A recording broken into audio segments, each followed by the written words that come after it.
தமிழ்நாடு அரசின் நிதிநிலை அறிக்கை இன்று தாக்கல் செய்யப்படும் நிலையில் எல்லோருக்கும் எல்லாம் என்று முதலமைச்சர் மு க ஸ்டாலின் தெரிவித்துள்ளார்.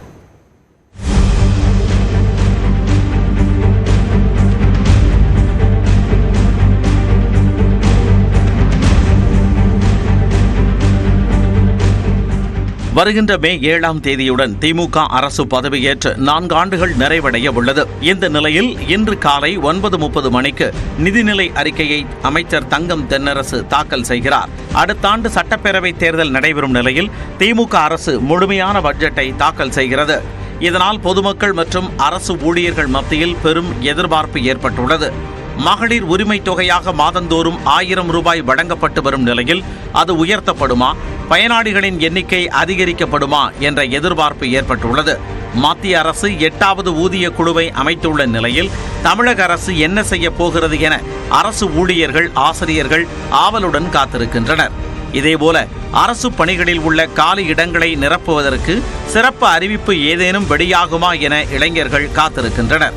டீசலுக்கான வாட் வரியை குறைக்க வேண்டும் என்று மோட்டார் தொழிலில் உள்ளவர்களும், மின் கட்டணத்தை குறைக்க வேண்டும் என சிறு குறு தொழில்துறையினரும் கோரிக்கை விடுத்துள்ளனர்.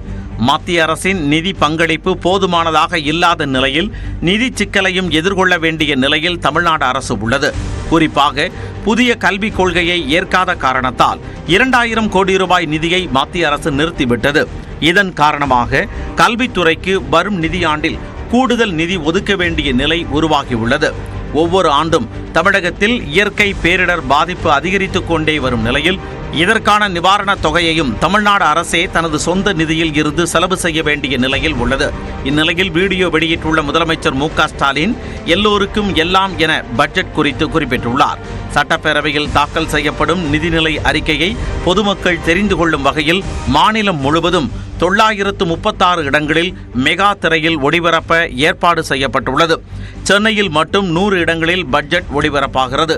தமிழ்நாட்டின் பொருளாதாரம் எப்படி உள்ளது என்ற ஆய்வறிக்கையின் முக்கிய அம்சங்கள் நேற்று வெளியிடப்பட்ட நிலையில் முழுமையான விவரங்கள் சட்டப்பேரவையில் தாக்கல் செய்யப்படுகிறது.